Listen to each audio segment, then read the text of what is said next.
Une coop santé à Pignon-sur-Rue au cœur du village de Valmorin. Des soins de santé sont maintenant offerts dans cette municipalité. C'est fantastique parce qu'on a pu se trouver un médecin de famille. Avant, vous n'en aviez pas? Ben non. On avait un, Mais à Montréal, alors c'est 200 km pour aller voir ton médecin, c'est beaucoup. Comme un peu partout au Québec, plusieurs résidents de la région sont sans médecin de famille. À Sainte-Agathe, on était inscrits sur une liste d'attente depuis le mois de février. On n'a même pas eu d'appel, rien. Il n'y en a pas de disponibilité. Puis les cliniques sans rendez-vous, on doit se rendre là avant même l'ouverture, faire la queue. S'il y a des plages ouvertes dans la journée, on peut avoir un rendez-vous. Sinon, on doit s'en retourner chez nous, c'est tout. Afin d'éviter ces situations, un regroupement de citoyens de Valmorin a pris l'initiative de mettre sur pied une coop santé dans leur municipalité. L'étude de faisabilité, le sondage qui avait été distribué à près de 3000 personnes dans le village, dans la municipalité de Valmorin, nous donnait comme portrait que la plupart de nos concitoyens n'avaient pas de service de santé, de suivi familial long terme, avaient de la difficulté à avoir un médecin de famille. Et pour eux autres, c'était une perte. Puis ils se disaient que, vivre à Valmorin, c'est vivre sans médecin. En ce moment, un seul médecin pratique à la coop santé de Valmorin. Il y a temps partiel, 3 jours par semaine. On voudrait peut-être avoir 10 jours médecins. Donc, aller chercher peut-être 2 ou 3 autres médecins pour combler un 10 jours, faire vivre 2 cabinets médicaux dans la coop. Et comment on s'y prend pour faire la grande séduction aux médecins? Ça, c'est compliqué. C'est compliqué de trouver les médecins qui sont disponibles, qui peuvent aussi avoir l'autorisation de pratiquer. Et on a eu une opportunité. Le docteur Lapointe est venu nous rencontrer, nous offrant ses services. Après 4 ans de vie politique, puis d'avoir été un peu en retrait de la pratique médicale. Donc, après les élections, il y avait le désir de recommencer sa pratique à temps plein. Et il a été peut-être alléché par le projet de la coop et les conditions que la coop pouvait lui faire. Les coops santé allègent le travail des médecins. Les coopératives s'occupent de l'administration. Il n'y a pas que les résidents de Valmorin qui peuvent recevoir des soins de santé à cet endroit. Tout le monde y a accès.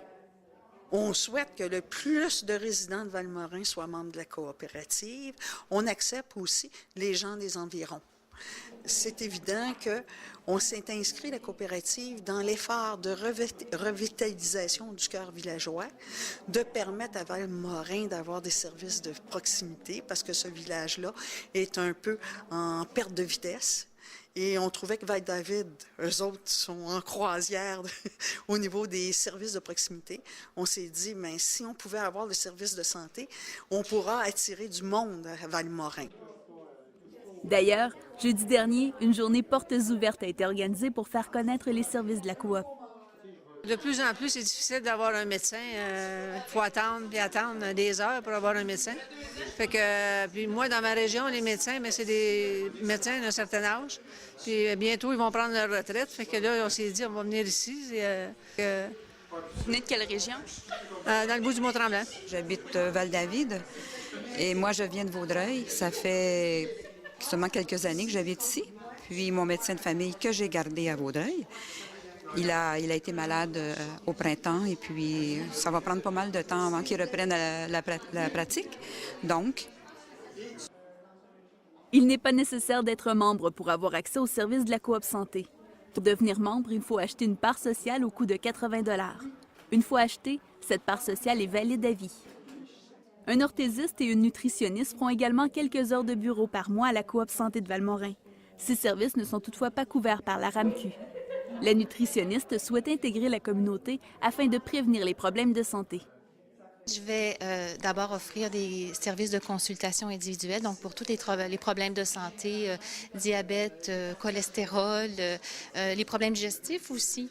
Donc souvent, les gens vont avoir besoin de conseils pour rééquilibrer leur alimentation, puis investir sur leur capital santé. Et aussi offrir des ateliers, des activités de groupe, justement, parce qu'on sait comment ça peut être enrichissant de rencontrer des gens dans une thématique particulière au niveau de l'alimentation. Et puis, donc, c'est aussi un service que je vais offrir dans les mois qui viennent. Le maire Brien croit que l'arrivée de services médicaux à Valmorin aura un effet attracteur pour les nouveaux citoyens. Les jeunes familles qui sont ici et qui s'en viennent de plus en plus. Alors, effectivement, ça a un impact important, je pense. C'est un développement économique aussi que ça apporte. Et c'est effectivement une sécurité pour nos aînés qui sont très importants. Alors, c'est une sécurité pour eux autres.